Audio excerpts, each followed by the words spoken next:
Good evening. Welcome to the Pearl Report. I'm Diana Lin.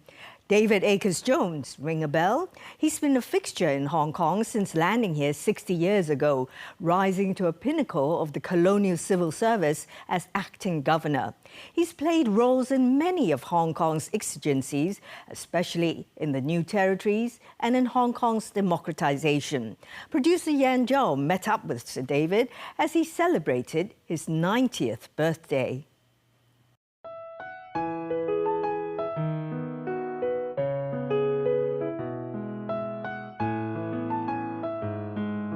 Let's go inside. Shall we? Yes.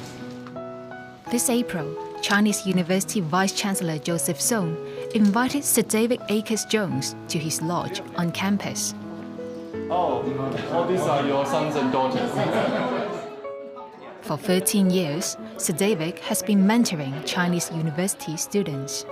He is turning 90 this year. All your boys and girls must celebrate your 90th birthday with you in Hong Kong and in CUHK.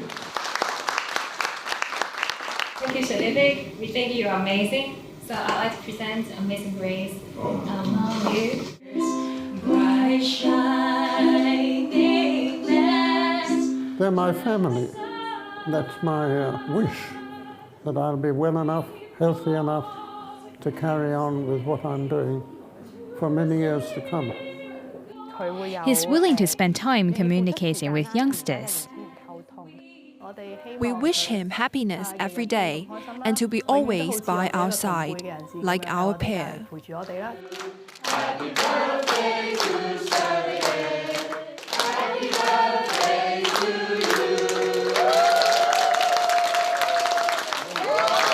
you. One country, two systems.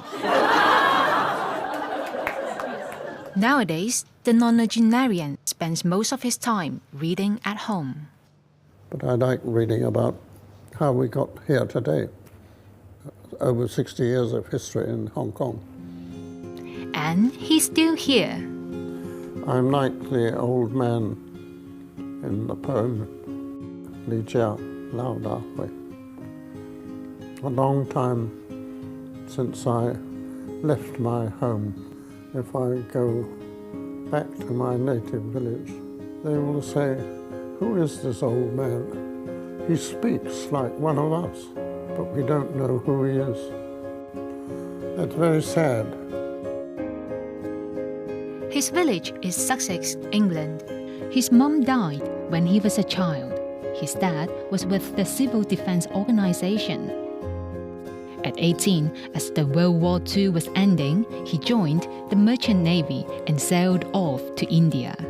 That was the beginning of 4 years at sea. He went on to study English language at Oxford, where he met and soon married actress Jane Spackenau. With his seafaring experience, he joined the colonial service and was sent to Malaya. There, Sir David learned Hokkien and was given the name Chung Yat Kiat, meaning modest hero.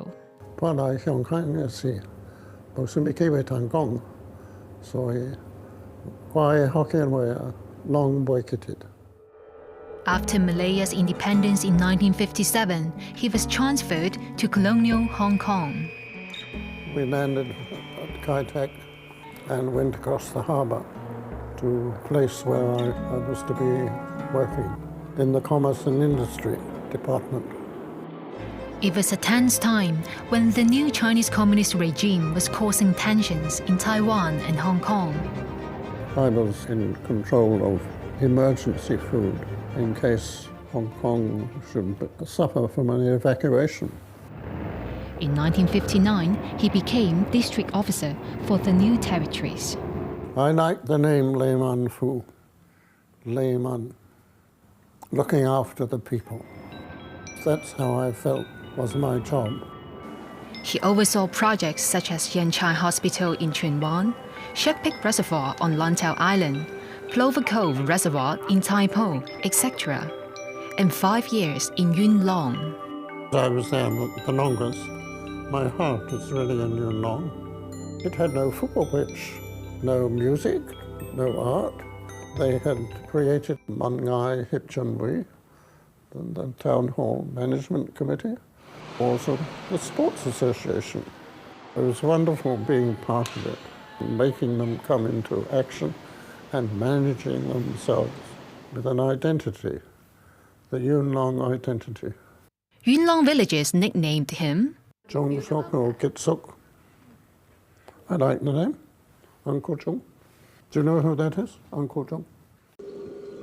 Sir David became secretary for the new territories in 1974. Soon after, the small house policy was launched by his predecessor, Dennis Bray, giving indigenous male villagers the right to build a 3-story house. It was given to me to administer, and I never succeeded in finding a solution. Many of the people living in England or on the continent are able to apply for a piece of land for their children in the new territories, whether they actually needed it or not. There was nothing in the way that the land was granted to bring an end to that right. I think it's got to stop somewhere. If we can manage to find a way to satisfy this need for housing, which is alternative to the small house policy.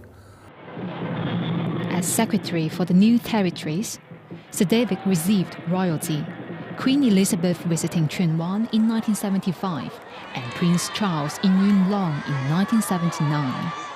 People often say you're more Chinese than the Chinese. So, I don't know. I leave it to you to judge. He practices Qigong. 燒著時解釋我做，我試咗1-2個禮拜之後，就覺得精神啲，好有興趣啊！每個朝頭早起身嘅時候，就做半個鐘頭咁上下。He does Chinese calligraphy and he collects tortoises. That's a couple of hundred, I suppose. So tortoises collect me. They're a symbol of long life.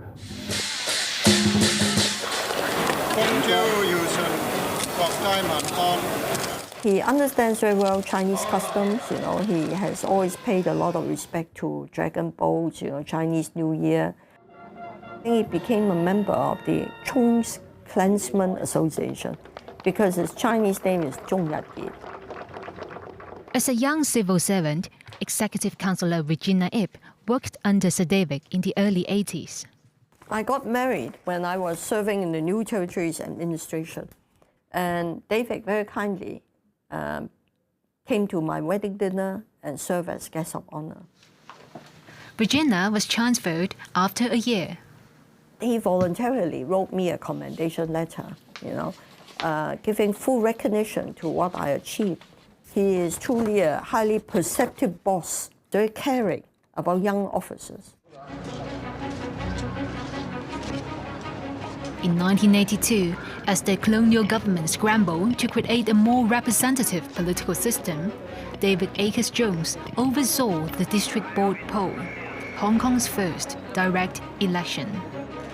It shows that the people are concerned about their district management and district affairs, and they want to join in the process of taking decisions and giving advice.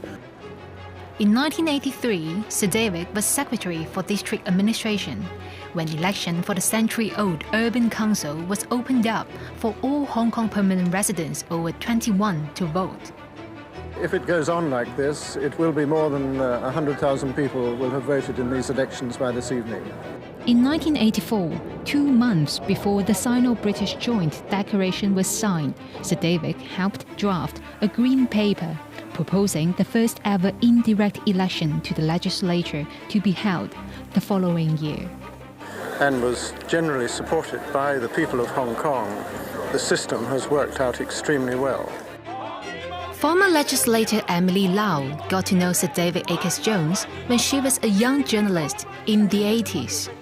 Sir David was very approachable. He's very keen to get people a whole spectrum of political views to sit down and to tell him what they think. However, I don't think he's delivered on the things that we wanted, because we were arguing for democracy. He could have told the British government it would not just be in the interest of Hong Kong to elect their representatives equally, but in the interest of Britain for an honourable exit. Why don't the colonial government just introduce the direct election to Hong Kong earlier and in a wider range? To achieve certain objectives in Hong Kong, we had to be able to discuss those objectives with the authorities in China. Well, I suppose we could have tried it, and if we'd started to do something without talking to China, maybe we would have had a very sharp response from China. You're a colonial government. Why are you doing this? In 1985, he was appointed Chief Secretary for Administration, and he received his Knight Commander, Order of the British Empire. In late 1986, as Britain and China continued to wrangle over the Basic Law and Hong Kong's political structure, Governor Sir Edward Yu died in Beijing in his sleep. Sir David was already acting governor. His death is irredeemable. Sir Edward moved with quiet confidence amid many uncertainties and many conflicting voices. Coming up after the break, the highest-ranking colonial official to stay behind. I didn't feel left behind because I knew that I was among friends. His key to longevity. What they bring to my life does keep me healthy. That and more. Stay with us.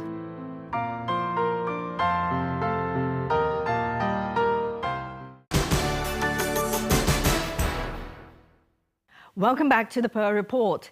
David Akers-Jones retired from government 30 years ago. He remains an influential figure, though. He was Beijing's advisor before the handover. Producer Yan Zhou reports he's now involved in chief executive election campaigns and holds key roles in charities and mentoring groups. In this chair, Sir David Akers-Jones reached the zenith of his career at 59 as acting governor of Hong Kong. He was supposed to retire the following year, but remained in government for 6 more months as special advisor to the new governor, Sir David Wilson.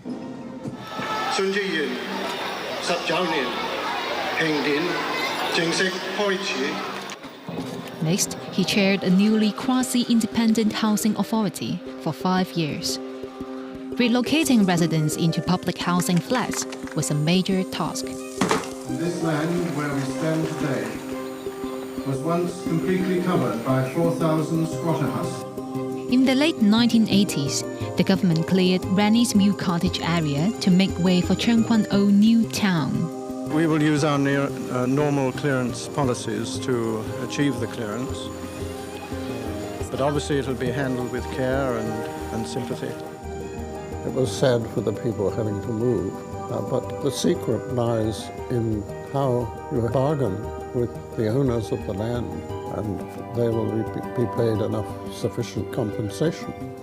Governor Sir Mary MacLehose formed the Housing Authority in 1973 to oversee a massive public housing program. MacLehose said the shortage of housing is the biggest source of unhappiness in Hong Kong. If MacLehose were here today and he saw all that empty land which could be used for housing, he would say, we must do something about this. The current government is looking for land for housing, but has met with resistance from green groups to develop green fields and from rural heads over brown fields. There are 90 million square feet of brown field sites. It used to be paddy fields, water chestnut fields, but it's no use to anybody now, except for the storage of containers. It's very sad. We've got to overcome the difficulties of bringing that land into productive value In 1992, Sir David fractionally reduced the higher rent so-called well-off tenants of public housing estates have to pay. Falling short of abolishing the unpopular policy altogether, he still met with opposition. I like criticism. It's most useful.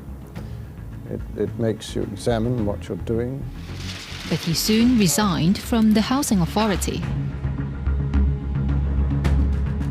It's best to go at the proper time and not to hang on and then go when the pressure for you to go becomes too great. But pressure mounted for Sir David as Beijing appointed him a Hong Kong affairs advisor the following year. And criticised by my fellow countrymen, he's gone over to them and say something rather unkind. So I felt rather proud, I suppose, to be invited and to be a friend of China. British media called him Beijing's lapdog and a traitor. This is ridiculous. I mean, those criticisms come from people who are not really close to the Hong Kong situation. The world isn't a very friendly place. The communist China that I know is not the communist China that they know. Sir David first visited mainland China in 1973 as vice president of the Hong Kong Football Association. I've never felt distant from China. Here I am in Nanjing. After the handover, Sir David stayed in Hong Kong, unlike many former colonial colleagues. What are you going to do, Akers-Jones, when the Red Army comes marching in? I never believed such stupid nonsense. I didn't feel that I'd been left behind because I knew that I was among friends. And 20 years after the handover, I'm disappointed in a way that politically it's not developed as smoothly as I had hoped it would develop. last December, he rallied behind Regina Ip's bid for chief executive. Here I am again today to support Regina. In 2011, Sir David campaigned for Leung Chun-ying in the chief executive election. The people's concerns are his concerns. Someone suggested Hong Kong independence. Would this surprise you? Surprise is the wrong word. Disappointment and disbelief. Disbelief that people could have such ridiculous ideas. To be independent, we are part of China. If the government was closer to the people and solved some of their problems, like housing, then they wouldn't want an alternative. Sir David's pro-Beijing stance had put him at loggerheads with Governor Chris Patten, who was the sinner for 1,000 years to the Chinese leadership. The Chinese style, he said, and I'm quoting Sir David Akers-Jones, the Chinese style is not to rig elections, but they do like to know the result before they're held. It was a rather funny remark. It was a cheap joke, I think. It used this remark and took it out of context. The rift had a dire consequence. After retiring in 1987, Sir David bought a dilapidated villa named Dragon View in Sumdang for 1.5 million Hong Kong dollars. He and his wife Jane extensively renovated it. However, less than 10 years later, Governor Chris Patten proposed seizing the villa's land for a road-widening project. The news media saw it as retaliation for Sir David's criticism of Patten's moves to democratize Hong Kong. It's very interesting, really. I spent so much of my years to move villages. At last, the hammer struck me as well. It was what we call poetic justice, that I had to give up my own home In 2001, David and Jane left their beloved house. A year later, Jane died of cancer. The biggest challenge is when my wife died. We'd been very close friends, husband and wife.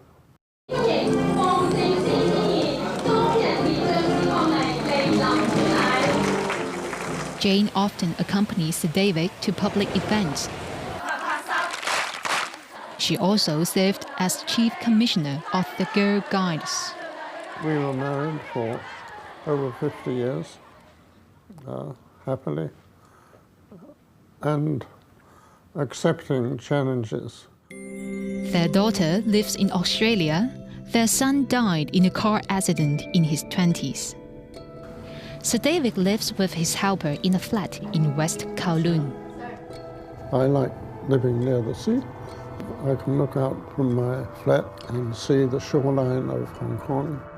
At 90, he still holds key roles in a number of NGOs, including Outward Bound Hong Kong, Beam International Foundation, and the Wu Zhiqiao Charitable Foundation that builds bridges in rural China. We happen to be living next door to mainland China. It's an obvious thing to do. If it comes off, I feel very satisfied. He once visited Maozi village in Gansu to inspect a bridge. 想不到会帮助当地的村民过河，不像墨水过河。 Do you still want to revisit the village? Of course I will, if I can. It's just that my knees give me so much trouble now. 每次係佢等我哋。 Chan Hongming has worked with Sir David for a decade in the Wu Zhiqiao Charitable Foundation. He still makes the final decisions. And he likes to have meetings to learn about the progress of everything. He continues mentoring students at Chinese University, including Kelly Lau and Peggy Wong. On this day, they visited places where Sir David officiated at opening ceremonies. 入夫書院1987年處理嘅港督幫日夫開幕啦。影低俾阿 Sir 先。好啊，下個星期俾你睇嘅可以。They visit Sir David every Saturday morning. Good morning, sir. Good morning, sir. Good morning. Hello. They talk about various topics. I'm very interested in imparting what I know, helping the mentees to develop an inquiring mind. It's never too late to learn. He's 90 now, and he's curious about all the things happening around him. Sir has a young heart. He's 18 years old with 72 years of experience. I'm sure what they bring to my life does keep me healthy. And to the youngsters, he says, Fare forward. When you see a door open in front of you, go through it. Don't be afraid and accept challenges. Well, thank you for watching our show. It will be re-aired on Monday, Tuesday and Saturday, as well as online and on mobile apps. Until next time, from the Pearl Report team, good night, good luck and good health.